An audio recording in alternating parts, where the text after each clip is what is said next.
नमस्कार मायबाप हो, नमस्कार।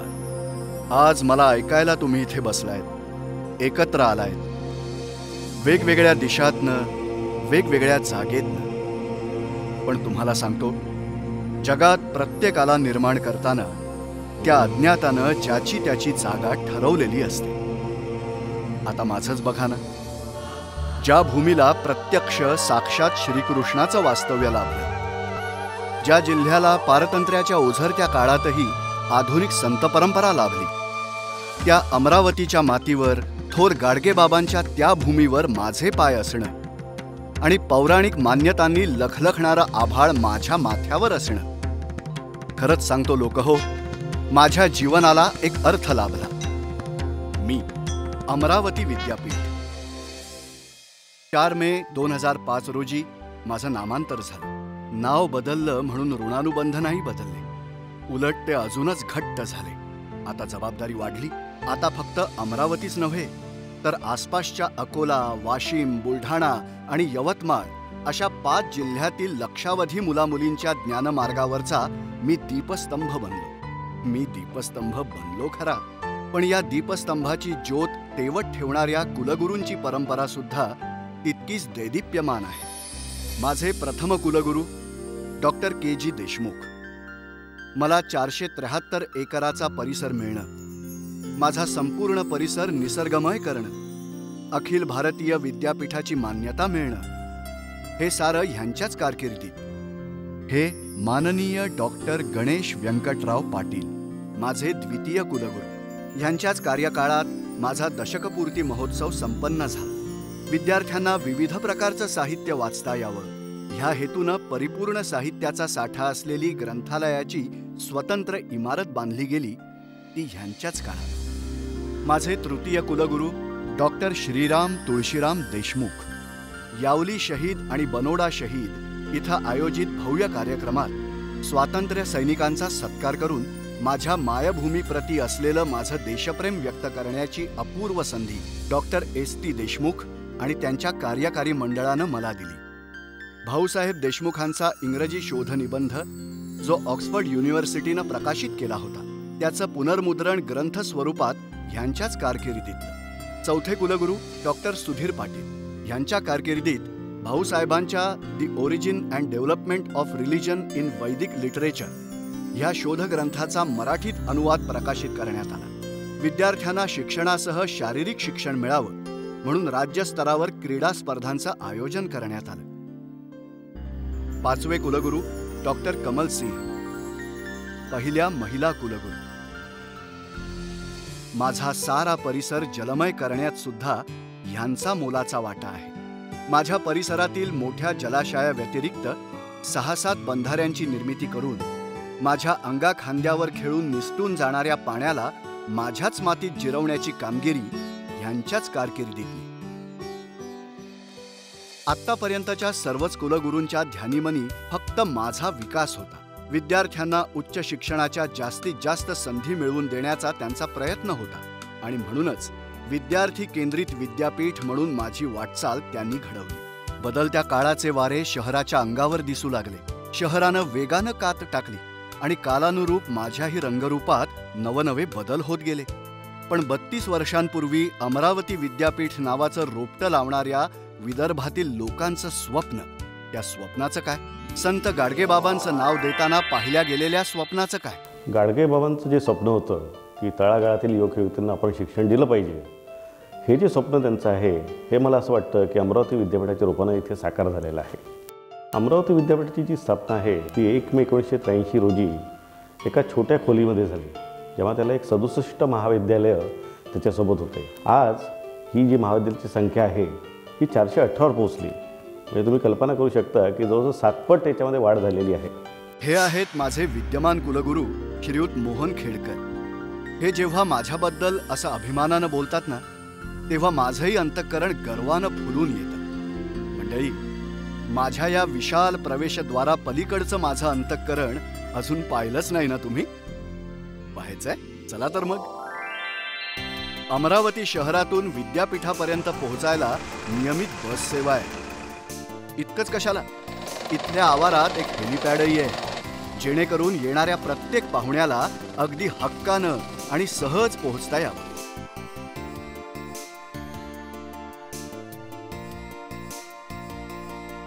अहो, हिरवळीच्या रांगोळीवरून चालत येणाऱ्यांची मनं प्रसन्न झाली की शिकण्यातही एक वेगळाच आनंद येतो. माझा परिसर एवढा तेवढा नाही बरं.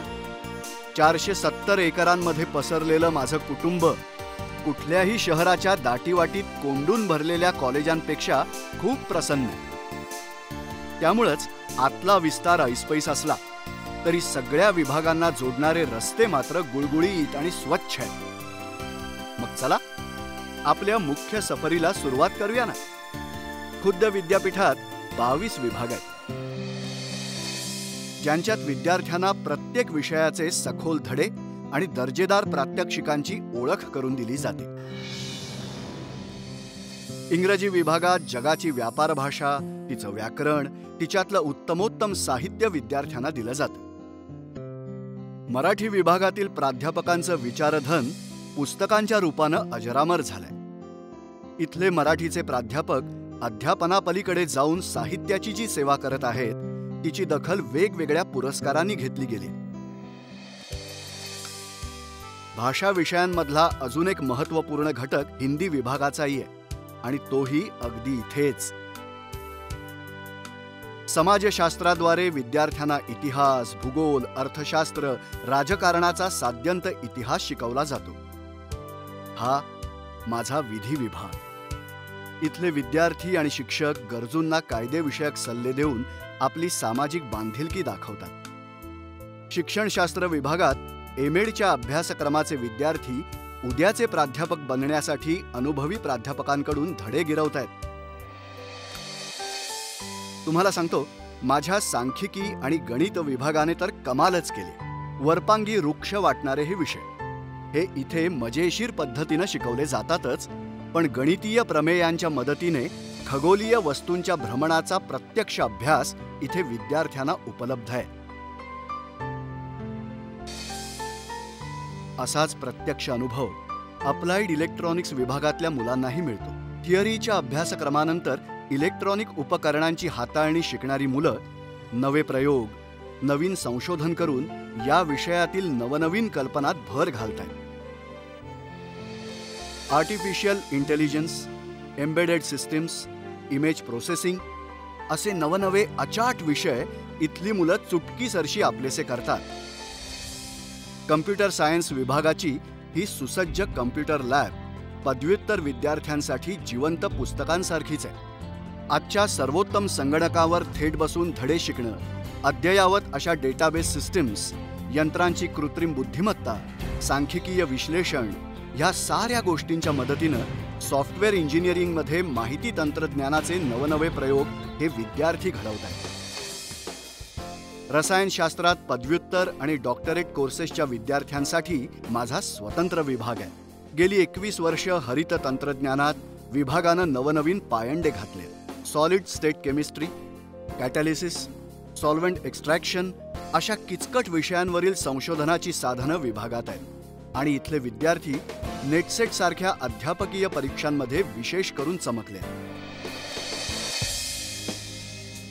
रसायन तंत्रज्ञान विभागात बीटेक, एमटेक आणि डॉक्टरेट विद्यार्थी घडवायला महाराष्ट्र शासनाचा पूर्ण सहकार या विभागाला लाभलाय. ऑइल अँड पेंट, पेट्रोकेमिकल बरोबरच अन्न तंत्रज्ञानावर इथं भर दिला जातो. ही आहे भूगर्भशास्त्राची इमारत. ह्या विभागात विद्यार्थी आणि प्राध्यापक भूगर्भात चाललेल्या घडामोडींवर संशोधन करत असतात. जगाच्या विविध भागातून खडकांचे नमुने आणून पाषाण चुंबकशास्त्र, हायड्रोलॉजी, रिमोट सेन्सिंग सारखे आधुनिक भूगर्भीय प्रयोग इथं केले जातात. इथल्या संग्रहालयात खनिजांचे, पाषाणांचे 3000 नमुने आहेत. यातल्या काही नमुन्यांनी थेट पॅरिसच्या एका आंतरराष्ट्रीय प्रदर्शनाची शोभा वाढवली. फिजिक्स अर्थात भौतिकशास्त्र विभागात सिरॅमिक्स, लेझर्स, नॅनो तंत्रज्ञान, कंडक्टिंग पॉलिमर्स अशा 21व्या शतकाची दिशा ठरवणाऱ्या वैज्ञानिक संकल्पना विद्यार्थ्यांना इथं शिकायला मिळतात. इथल्या भौतिकशास्त्र विभागाला संशोधनासाठी थेट DRDO कडून अर्थसहाय्य होत आहे आणि माझे पदव्युत्तर आणि डॉक्टरेटचे विद्यार्थी DRDO, नेट, सेट, गेट सारख्या मानाच्या परीक्षांमध्ये अव्वल गुण घेऊन माझा मान वाढवत आहेत.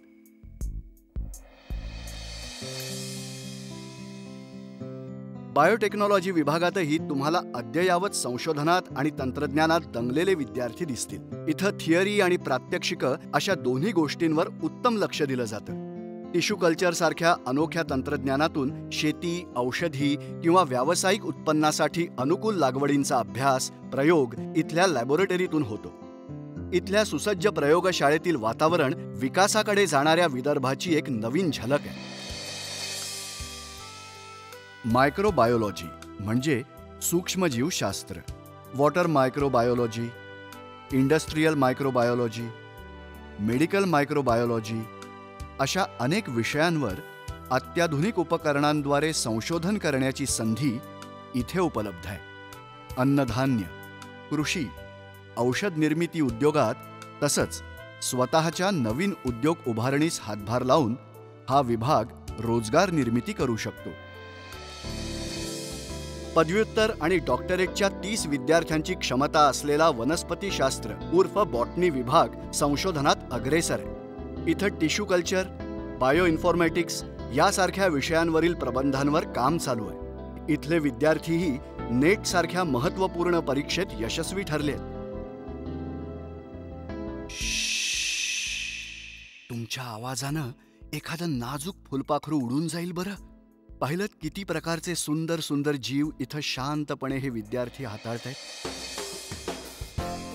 झूलॉजीच्या या विभागात सूक्ष्मदर्शकाखाली डोकावून पाहणारे विद्यार्थी मॉलिक्युलर बायोलॉजी, इम्युनॉलॉजी सारख्या आरोग्यशास्त्राशी निगडित विषयांवर नवनवीन संशोधन करतायत. भारतातील हा एकमात्र असा प्राणीशास्त्र विभाग आहे ज्याचा सातपुडा फाउंडेशननं अभ्यास केंद्र म्हणून 2008 मध्ये गौरव केला. व्यवस्थापन शास्त्रातून MBA करणारे विद्यार्थी बिझनेस ॲडमिनिस्ट्रेशन विभागात 2 वर्षांच्या अभ्यासक्रमात शिकतायत. मध्य भारतात MBAचा अभ्यासक्रम आणणारं पहिलं विद्यापीठ म्हणून मी नावाजला गेलो. माझ्या इथे वाणिज्य, अर्थशास्त्र आणि व्यवस्थापनावर संशोधन होतंच, पण इथल्या संशोधनाला खुद्द UGC, AICTE सारख्या केंद्रीय संस्थांचा विशेष हातभार आहे. होम सायन्स अर्थात गृहशास्त्र विभागातलं शिक्षण इथे जितकं मजेशीर आणि कल्पक आहे तितकं क्वचितच दुसरीकडे असेल. नाही ना खरं वाटत? इथे प्रत्यक्ष स्वयंपाकघरातल्या प्रयोगांमार्फत अन्न तंत्रज्ञान आणि पाककलेमागचं विज्ञान शिकवलं जातं. प्रयोगाचं बक्षीस म्हणून इथेच केलेले रुचकर पदार्थही चाखायला मिळतात. मेंदू इतकीच तरतरी विद्यार्थ्यांच्या शरीराला देणंही विद्यापीठाचं कर्तव्य आहे आणि म्हणूनच शरीराला सुद्धा थोडासा व्यायाम हवाच.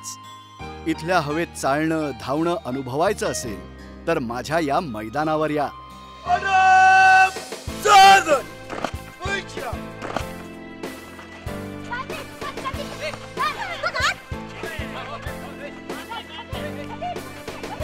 खेळामध्ये आपण सगळ्यांना घेऊन सोबत चालतो, मग त्यामधून कॅप्टनशिपची क्वालिटी तयार होते.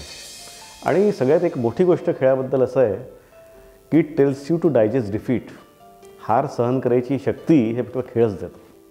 आणि याशिवाय जे फिजिकल तुमचा व्यायाम होतो, सगळेजण म्हणून एकत्र येतात, हे सगळे तर बाकी अनेक फायदे आहेच, पण फिजिकलशिवाय बाकी मेंटल डेव्हलपमेंट ज्याला म्हणतो आपण, एक कॉन्सन्ट्रेशन ज्याला आहे, आणि असे अनेक फायदे खेळांमधून आहे असं माझं म्हणणं आहे.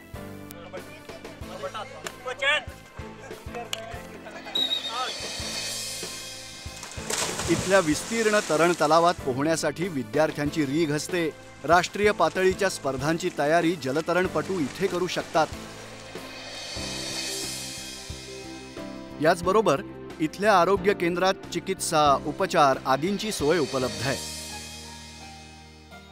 अभ्यासापलीकडे आणि अभ्यासानंतर कुठल्या वाटा पकडाव्यात याचंही मार्गदर्शन विद्यार्थ्यांना केलं जातं. त्यासाठी इथं विशेष करून एक विद्यार्थी भवन आहे. विद्यार्थी भवनात रोजगार, स्वयंरोजगार माहिती केंद्र, समुपदेशन आणि करिअर मार्गदर्शन केंद्र आहे. स्पर्धा परीक्षांचं मार्गदर्शन, स्टुडंट ॲक्सेस सेंटर अशा सोयींनी विद्यार्थ्यांचा फावला वेळही दर्जेदार जावा याकडे माझं पूर्ण लक्ष आहे. सांस्कृतिक कार्यक्रम, बैठका, शिक्षणेतर कार्यक्रमांसाठी एक सभागृह मी माझ्या आवारातच उपलब्ध करून दिलंय. त्याचबरोबर माझ्या आवारात बँक ऑफ महाराष्ट्राचं एक ATM सुद्धा आहे, जेणेकरून फी, वेतन इत्यादी आर्थिक व्यवहार करायला शिक्षकांना आणि विद्यार्थ्यांना दूर वणवण करायची गरज पडू नये. आणि हो, त्याचबरोबर ईमेल, पोस्ट, टपाल, मनी ऑर्डर सारं करण्याची सोय माझ्या आवारातच करण्यात आली. आणि त्यामुळे तुमच्या सेवेसाठी आहे हे उपडाकघर. विद्यार्थ्यांसाठी ताज्या, सकस, पौष्टिक आहारांनी युक्त असा कॅफेटेरिया सुद्धा मी पुरवलाय. शिक्षक आणि विद्यार्थ्यांसाठी निवासी सोयींनी युक्त असलेली वसतिगृह माझ्या आवारातच आहे. 400 विद्यार्थ्यांसाठी प्रसन्न वातावरणात असलेलं हे वसतिगृह आणि त्याच्या जोडीला 15 खोल्यांनी सुसज्ज असं गेस्ट हाऊसही आहे. हे आहेत डॉक्टर जयकिरण तिडके, माझे कुलगुरू. तुम्हाला सांगतो, हे पूर्वी BCUDचे संचालक होते. त्यानंतर ते माझ्याच वनस्पतीशास्त्र विभागाचे प्रमुख संचालक होते. विविध देशांना भेटी देणाऱ्या तिडके सरांनी बऱ्याच आंतरराष्ट्रीय पुरस्कारांवर आपली छाप सोडली आहे. माझ्या कुटुंबाचे जणू प्रमुखच असलेले सर्व कुलगुरू माझ्या आवारातच राहत होते. त्या सर्वांसाठी सुंदर वास्तव्याची सोय त्या वेळी मी केलेली आहे. माझ्या कुलगुरूंचाही माझ्यावर खूप विश्वास आहे आणि म्हणूनच हसत खेळत आपली जबाबदारी स्वीकारत पुढल्या प्लॅनिंगबद्दल ते म्हणतात. मला एक सांगायला इथे अतिशय आनंद होतो की इंडिया टुडे या मॅगझिनने नुकतंच एक सर्व्हे कंडक्ट केला. त्याच्यामध्ये ऑल इंडियामध्ये आपल्या विद्यापीठाला 27वं स्थान मिळालेलं आहे आणि पश्चिम विभागामध्ये आपल्याला 5वं स्थान मिळालेलं आहे. ही अतिशय एक आनंदाची गोष्ट आहे. सगळ्यात मोठा जो चॅलेंज आज माझ्यापुढे आहे, आता आमचं नॅकचं ॲक्रिडिटेशन जे असतं ते 5 वर्षात आता संपत आलेलं आहे 2015मध्ये. तर यावर्षी मला ते ॲक्रिडिटेशन करून घ्यायचं आहे. आणि याआधी जसं विद्यापीठाला 2दा B ग्रेड मिळाली आहे, मी अशी आशा करतो की यावेळेस आम्हाला जी सर्वोच्च ग्रेड आहे A, ती मिळाली पाहिजे. तो म्हणजे सगळ्यात प्रायोरिटीचा जो विभाग आहे तो माझ्यासाठी एक तो आहे. त्याशिवाय दुसरं जे एक नेहमी अडचण असते आपल्या विद्यापीठांमध्ये सगळीचकडे आहे की मग मुलांचे रिझल्ट्स वेळेवर डिक्लेअर होत नाही, काहीतरी व्हॅल्युएशनमध्ये त्यांना प्रॉब्लेम असतात. तर त्यासाठी ही एक्झाम सिस्टीम जी आहे ती पूर्ण ऑनलाईन करायची किंवा त्याला एंड टू एंड सोल्युशन्स आपण म्हणतो तसे द्यायचे, हा एक दुसरा महत्त्वाचा भाग. आणि मी जसं म्हटलं की पेटेंट सेल तर ऑलरेडी आम्ही सुरू केलेली आहे. लायब्ररीमध्ये ऑलरेडी आम्ही बऱ्यापैकी प्रगती केलेली आहे. तर यांनासुद्धा जेवढी चालना देता येईल. याशिवाय अजून एक गोष्ट मला तुम्हाला सांगावीशी वाटते की जी विद्यापीठांमध्ये कमी आहे, इंटरनॅशनल जे विद्यापीठ आहेत युनिव्हर्सिटी, त्यांच्याशी सुद्धा आम्ही एक सामंजस्य करार केले आहेत. म्हणजे MOU ज्याला म्हणतो आपण, मेमोरंडम ऑफ अंडरस्टँडिंग, की ज्याने आमच्या इथले विद्यार्थी किंवा शिक्षक हे तिथे जाऊ शकतात किंवा तिथले सुद्धा आमच्याकडे येऊ शकतात. तर ही सुद्धा एक महत्त्वाची बाब आहे.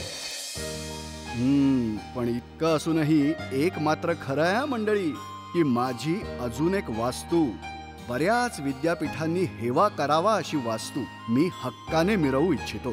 आणि ती म्हणजे माझं ग्रंथालय, त्यातली ग्रंथसंपदा आणि माहितीशास्त्र विभाग. 1,30,000 पुस्तकांचा माझा संग्रह अक्षरशः अणूपासून ब्रह्मांडाची माहिती मुलांना सहज उपलब्ध करून देतो.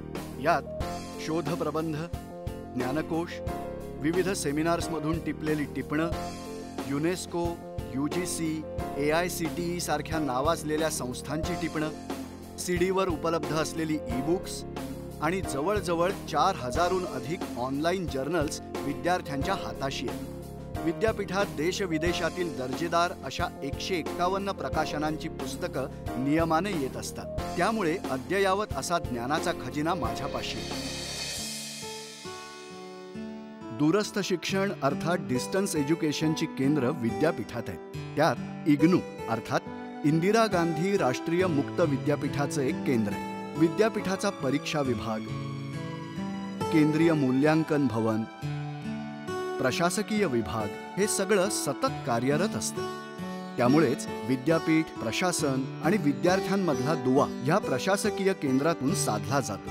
आत्ताच आम्ही एका पेटेंट सेलची स्थापना केली आहे, जी आतापर्यंत मला वाटतं कोणत्याही विद्यापीठात नाही. की नवीन जे संशोधक असतात त्यांना प्रोत्साहन मिळावं आणि ते जे काही रिसर्च करतात त्या 4 वॉल्समध्ये तो असा बाहेर जावा आणि पेटेंट त्यांनी करावं असं आम्ही त्यांना, म्हणजे पेटेंट प्रमोट करण्यासाठी आम्ही करतो आहे. तसंच आमचं जे ग्रंथालय आहे तिथे ई-रिसोर्सेस आहे आणि एक कन्सोर्शिया म्हणून एक ओपन कन्सोर्शिया आम्ही सुरू केलेला आहे. ओपन कन्सोर्शियाचा कन्सेप्ट इतका चांगला आहे की जे संशोधक आहे ज्यांना लायब्ररीमध्ये येता येत नाही, पण ते आपल्या घरी बसूनसुद्धा आज पुस्तकं बघू शकतात आणि हे पुस्तकं जेव्हा ते बघतील आहे तेव्हा त्यांना किंवा रिसर्च पेपर्स आहेत हा त्यांना घरून ॲक्सेस राहील. आपल्या इथे ग्रामीण युवक जास्त आहे आणि ग्रामीण युवकाचा एक म्हणजे ड्रॉबॅक ज्याला मी म्हणेन तो असा असतो की त्याचे कम्युनिकेशन स्किल फार कमी असतात आणि अगदी इंग्रजी म्हटलं तर फारच पूर असतो त्याचं. आणि आज आपल्याला माहिती आहे की जॉबला जायला त्याला इंग्रजीची थोडी गरज असते. तर म्हणून याच्यामध्ये त्याचं कम्युनिकेशन स्किल, ग्रुप डिस्कशन, नंतर ॲप्टिट्यूड या सर्व गोष्टी आम्ही तिथे टेस्ट करतो आणि त्याचं त्याला व्यवस्थित ट्रेनिंग देतो. आता सुविधा म्हणजे असं आहे, आमच्याकडे एक ट्रेनिंग अँड प्लेसमेंट सेल ज्याला आपण म्हणतो की जिथे मुलांना थोडंसं एक रोजगार मिळण्यासाठी त्यांना आम्ही शिक्षण देतो आणि त्या दृष्टीने त्यांना प्लेसमेंट होण्यासाठी म्हणजे वेगवेगळ्या कंपनीमध्ये मदत करतो. याशिवाय आपल्याकडे UGCचे काही सेंटर्स आहेत जिथे या वेगवेगळ्या जशा परीक्षा होतात MPSC, UPSC त्याचं कोचिंग आपण देतो. दोन नेटसेट सेंटर आहे की नेटसेट जसं या प्राध्यापकांसाठी त्यांना ती कंपल्सरी परीक्षा असते त्याचे कोचिंग सेंटर्स आहेत. असे वेगवेगळे कोचिंग सेंटरसुद्धा आपण चालवतो. आमच्या इथे आत्ताच तुम्हाला सांगायला मला अतिशय आनंद होतो की 5 नोव्हेंबर ते 9 नोव्हेंबर 2014 यामध्ये इंद्रधनुष्य म्हणजे हा इंटर युनिव्हर्सिटी कल्चरल फेस्टिवल पार पडला आणि महाराष्ट्राचे महामहिम राज्यपाल श्री विद्यासागर राव हे उद्घाटन प्रसंगी उपस्थित होते. आणि याच्यामध्ये जवळजवळ पूर्ण आपल्या महाराष्ट्रामधून सगळे जवळजवळ 19 विद्यापीठांनी भाग घेतला. 600च्या वर याच्यात म्हणजे मुलं आणि मुली आणि विविध प्रकार जे असतात म्हणजे नाटक, one act play, clay modelling, painting, rangoli आणि असे अनेक प्रकार त्याच्यामध्ये आपण टेस्ट केले. फोक डान्स ते फोक ऑर्केस्ट्रा. आणि त्यात मला सांगायला आनंद होतो की SNDT मुंबई विद्यापीठाला जवळजवळ पहिलं प्राईज मिळालं आणि मुंबई विद्यापीठाला दुसरं बक्षीस त्यामध्ये मिळालं होतं. तर या दृष्टीने आम्ही त्या मुलांना असं कलागुणांमध्ये प्रोत्साहित करतो. तसंच दुसरा एक आविष्कार म्हणून आहे ज्याच्यामध्ये संशोधनावर ते करतात. आणि एक अश्वमेध जो आहे तिथे इंटर युनिव्हर्सिटी स्पोर्ट्स फेस्टिवल असं सुद्धा म्हणजे महाराष्ट्रात तो वेगवेगळ्या विद्यापीठांमध्ये दरवर्षी साजरा होतो. माझ्या ह्या परिसरात संतांच्या कार्याचा आणि विचारांचा प्रसार व्हावा, त्यातून सुसंस्कृत पिढी तयार व्हावी ह्या हेतूनच ह्या डॉक्टर श्रीकांत जिचकर स्मृती संशोधन केंद्रात विविध अध्यासनं आणि अभ्यास केंद्र उघडण्यात आली आहेत. खुद्द गाडगेबाबांच्या विचारांचं संत गाडगेबाबा अध्यासन केंद्र, डॉक्टर आंबेडकरांच्या शिका, संघटित व्हा आणि संघर्ष करा ह्या वैचारिक वारशावर बनलेलं डॉक्टर आंबेडकर अभ्यास केंद्र, आधुनिक भारताला कर्मयोगाची शिकवण देणाऱ्या स्वामी विवेकानंदांनी प्रेरित स्वामी विवेकानंद स्टडी सेंटर, प्रज्ञा, शील, करुणा यांची त्रिसूत्री देणारं बुद्धिस्ट स्टडी सेंटर असे नवनवे प्रयोग माझ्याकडून राबवले गेले.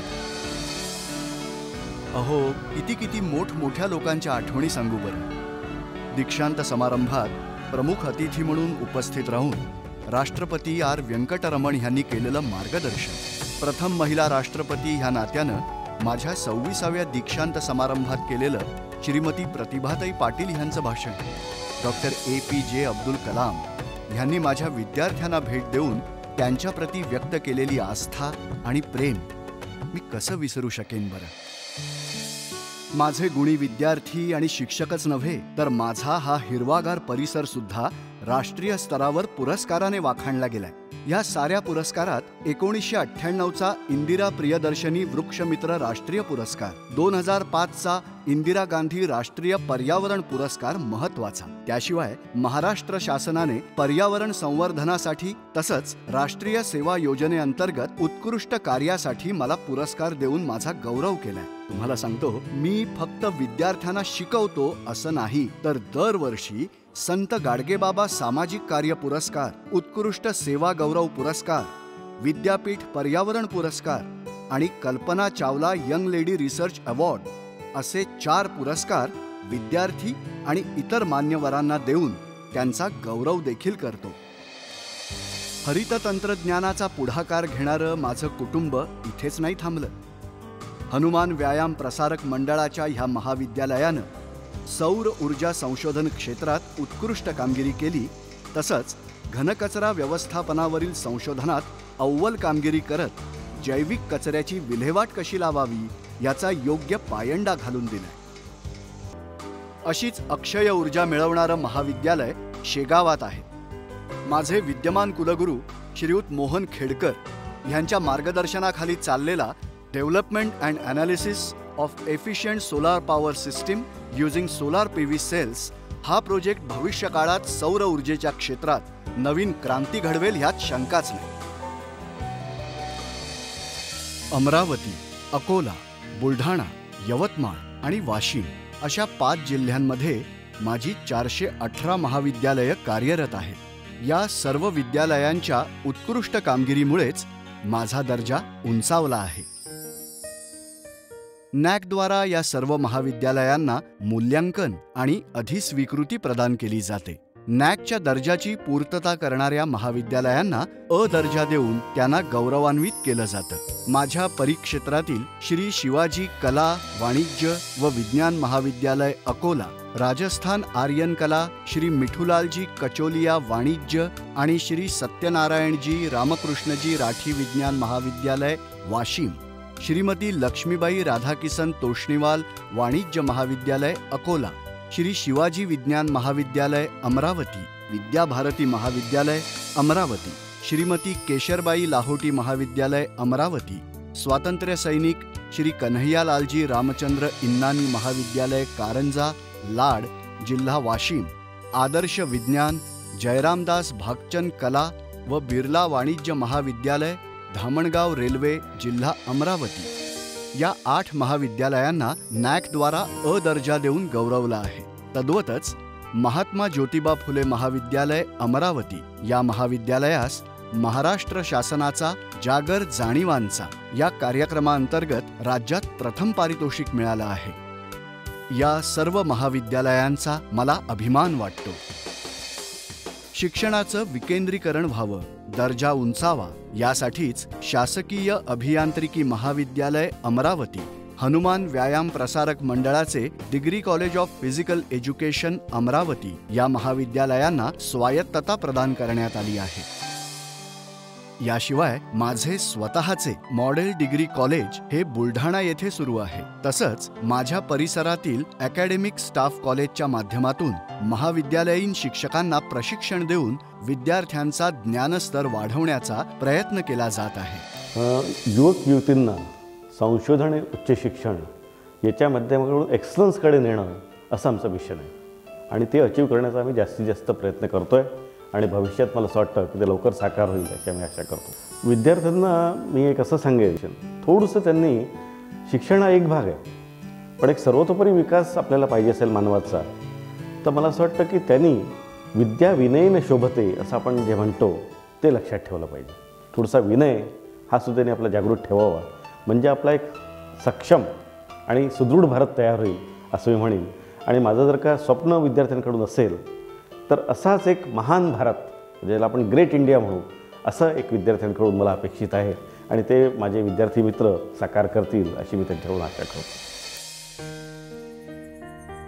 मायबाप हो, माझ्या मातीत खेळलेली, माझ्या खुर्च्या बाकांवर बागडणारी पिढी आज देशाच्या अर्थव्यवस्थेचा एक महत्त्वपूर्ण घटक आहे.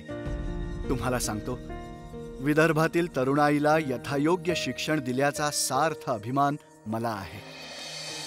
माझं आयुष्य, माझा पुढचा प्रवास हा खुद्द विश्वभूषण संत गाडगेबाबांच्या दशसूत्रीच्या मार्गदर्शनानंच फुललाय. आणि म्हणूनच माझ्या या शिक्षण मंदिरात जो जो ज्ञानामृत घेईल त्या व्यक्तीस संत गाडगेबाबा यांची विचारसरणी आणि त्यांनी सांगितलेल्या दशसूत्रीची खऱ्या अर्थानं उकल होईल. कारण तुम्हाला सांगतो, श्री संत गाडगेबाबांच्या दशसूत्रीतच शिक्षणासह अवघ्या जीवनाचं सार दडलेलं आहे.